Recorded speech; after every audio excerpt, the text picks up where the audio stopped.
one going to be?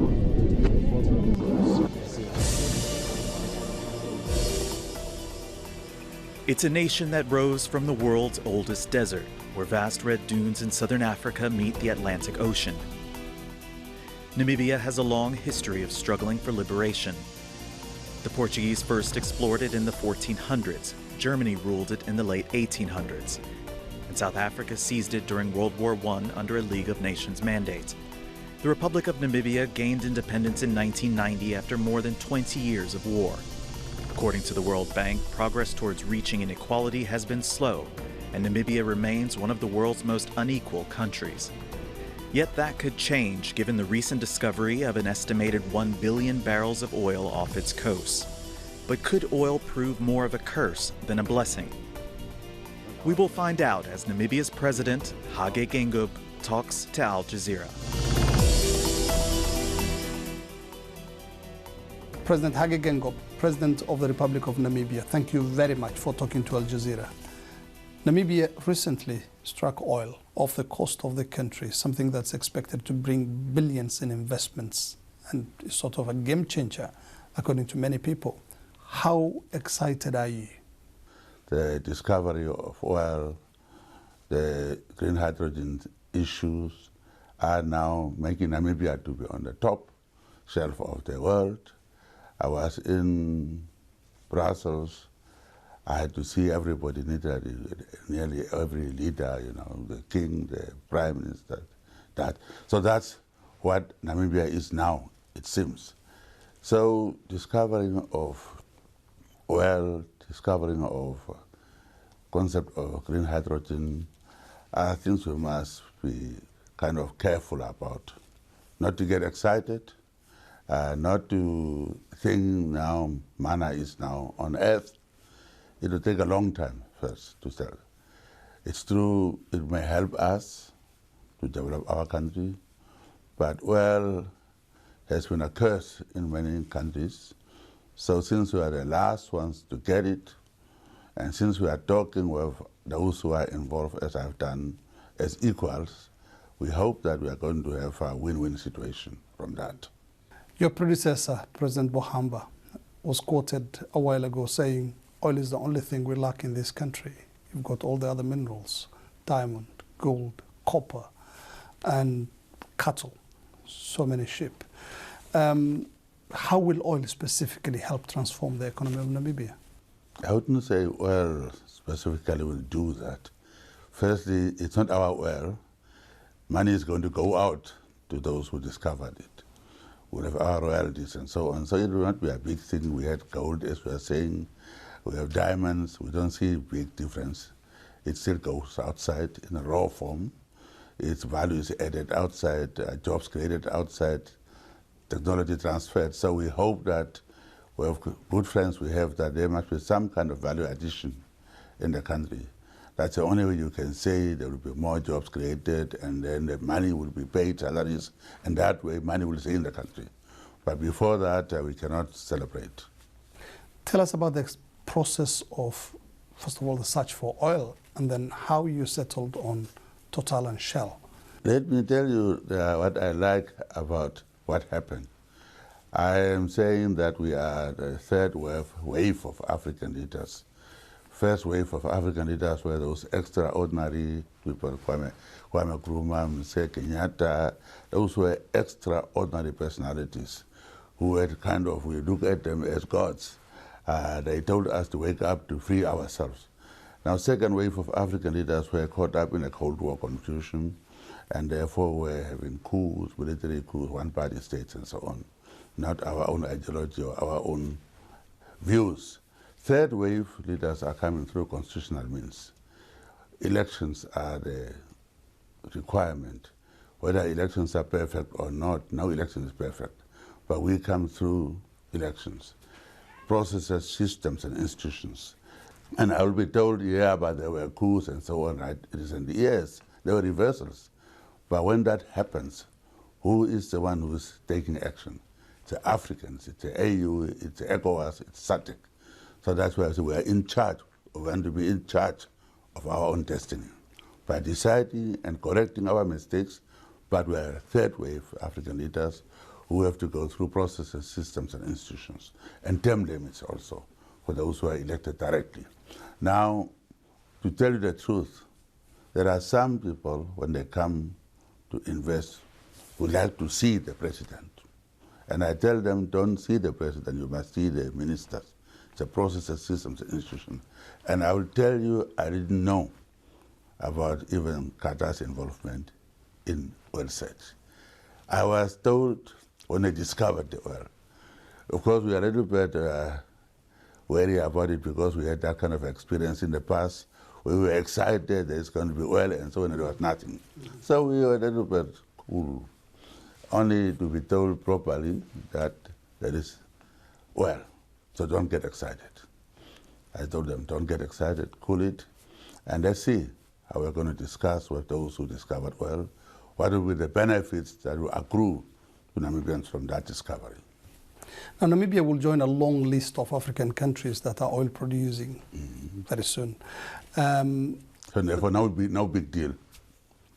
Indeed, but again, in some of these countries, oil has not been helping much. It's been a curse, as some would like to put it. What are you doing to ensure that Namibia doesn't fall into the trap of those countries where oil has been a curse? Yeah, we'll do what we are doing with other minerals. First, transparency and accountability spells harmony. That's my article. So as I said, the proof is that it didn't go through the top, the process. It started from below, where the ministers, experts actually in charge, then ministers. So it was not politicians deciding. Problem is when the politician will decide, it's discussed there between the investor and the politician alone, then you may have some problems. We're looking at processes, systems, and institutions. And that's going to govern it. That's going to see that there are processes, there are systems to be followed, governance systems, and then institutions, courts, and so on. Namibia is a country with a population of a little over 2.5 million people. What is the biggest challenge facing your country today? Biggest challenge facing Namibia is that youth, now we were oppressed by apartheid and education was not taken seriously. So we normally believe not taken seriously or denied. By the people colonial, were denied. By Yes. the colonial, they were denied. Yes. They were denied. Yes. So therefore, we hammered on education, that kids must go to school, nobody must be out of school. So that kind of affirmative action we took creates a problem. Lack of classrooms and also crowded classrooms and so on. So that's education. But then we have now people are graduating, young people, now employment. And when you have young people who have knowledge and who will be bored, you are sitting on a time bomb. So that's one thing. That's why we are thinking that we have to look into different ways of doing things. Like the green hydrogen issue that is now on top. It's not an immediate issue. It will be probably 20 years or so on. But already you are seeing scholarships being given to our students to study the field. You will see that we are setting up institutions already to have people to discuss this hydrogen thing, but it's a long-term thing. Now, oil will be the same thing too. We are going to discuss with those who found the oil, how do they want to see we can benefit from it. And lucky enough, since I'm sitting in this country, having brothers like them involved makes it easier to discuss as equals and as friends. And that will help us.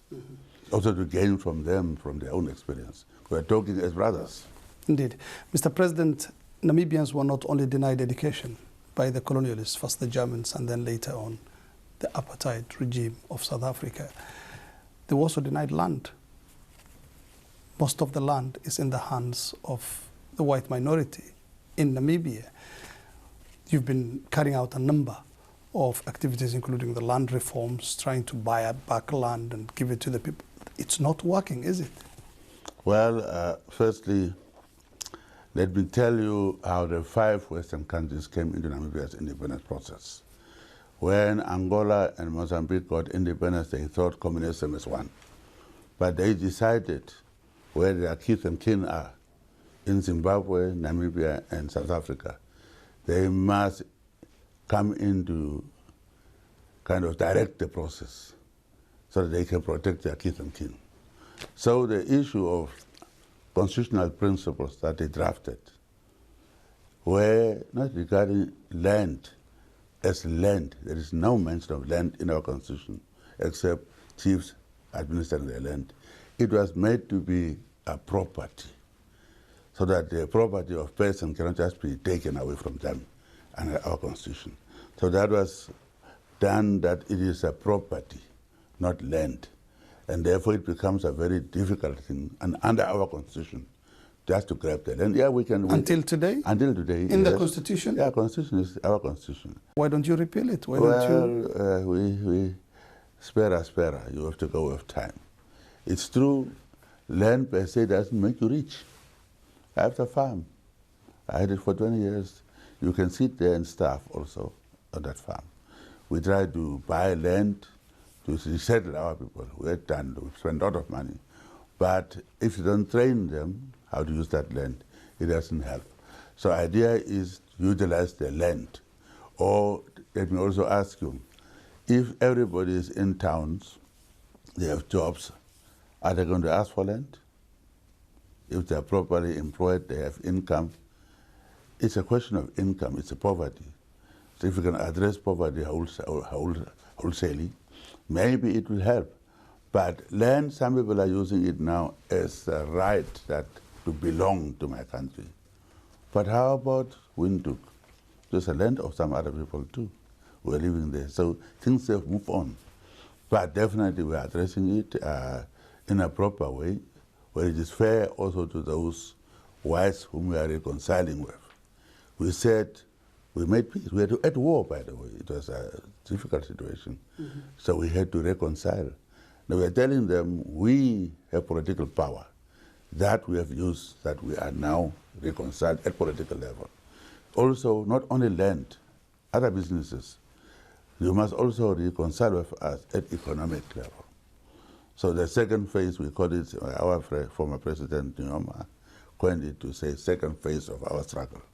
That is that of really economic emancipation. But it's untenable, isn't it, Mr. President, when 90% of the population do not have access to land? You see, land doesn't solve immediate problems. President Mugabe grabbed the land, and as is a solution, today land is being returned to some of the whites. So grabbing it alone is not going to also solve the problem. So we have to do it in a way that there must be a win-win situation one day to maintain peace also. You have situations where people are going to come when their kids and kin are being attacked. You saw right now what is happening. I was in Brussels. NATO people were meeting that they didn't invite me or consult me. Russians were maybe having their meetings there, they didn't consult me. But today, we are being urged to condemn and so on, while ignoring us as nobodies, because we are small people. But because we fight their wars, now we want us to have a say. Why didn't they consult me? That's my point. So that's how things work in this world. So we have to do it our own way, what is going to be good for us. But some would say, I've been speaking to some Namibians who say it's not a question of not having access to land. It is a question of, are you the right person? Because most of the political elite have got huge commercial farms. So is it a matter of access rather than, the situation as you're explaining it? I was born on a white man's farm. I could have grabbed that farm. Would you be happy with that? I bought a farm where I was born to call it my home. I could have grabbed the land. I could have instigated people to grab the land. But would we have had peace we have today? So I bought a land where I was born so that I can say I have actually, it is a home. Because I'm from Senda, people who are from the north say, I'm going home to north. So I was saying, Hage, where do you belong? That's why I had to say, let me go and buy the farm where I was born, in the area. That's what I did. So I didn't buy that farm to make profit. I said it will be my home, where I am from. That's why I bought it. And I had to buy it. I should have taken it, isn't it? But to maintain peace, I bought so that we can be fair to everybody. But if people don't also join us, those who are sitting on it, as I said, young people are not going to be like me, to have that patience. Because we know wars are not good things we have experienced. Mm-hmm. They don't have it, so they may like to experiment. Mm-hmm. So therefore it will be a different story. That's why I say do it while we are still there. Your government had decided to buy land off the white farmers, but it's been very difficult of late to get white farmers who are willing to sell their land. No, that's not the issue. It's what you do after the farm. The law says if you want to sell a land, they must first make a first offer to the government. And government gets a first offer, they will look at the farm, whether it's suitable for the settlement or not. And then if you can release it, that's the time they can sell it. Of course, they were trying to have some other ways to treat also. But the issue is education in that field, farming. We were settling people at the farms without training them, and they were failing while the land was there.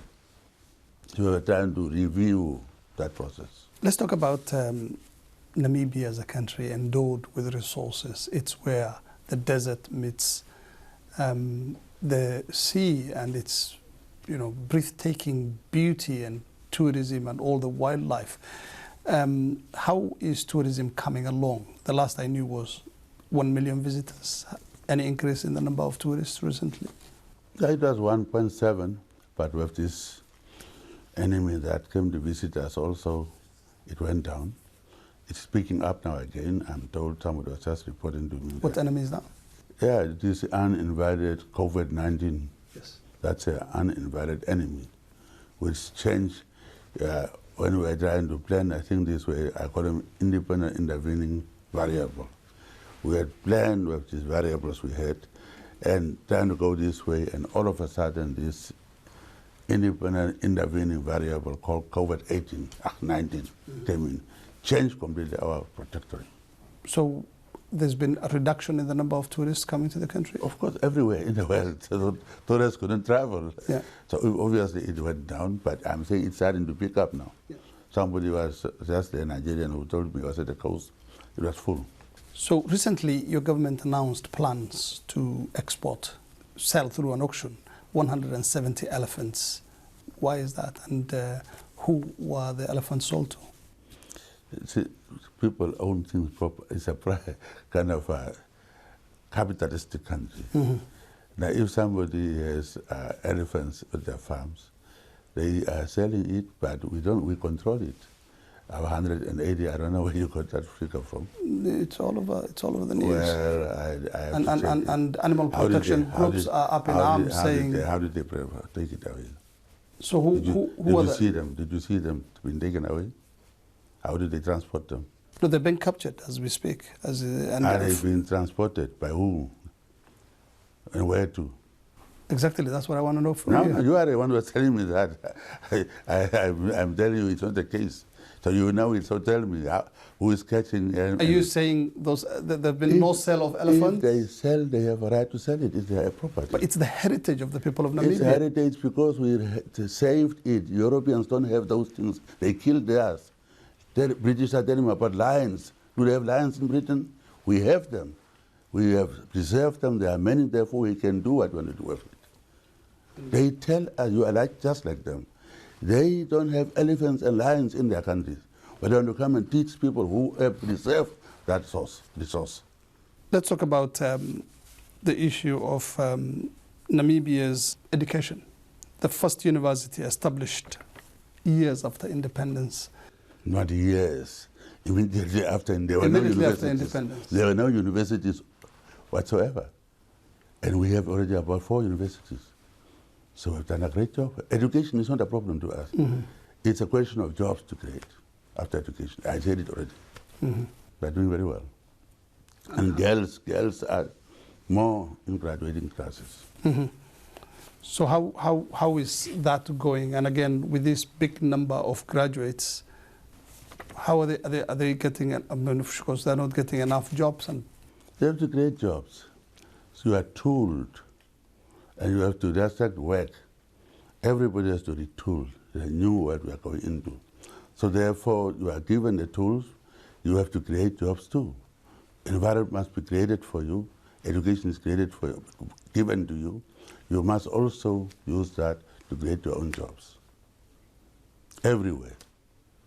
But definitely government will be doing what we can to create jobs.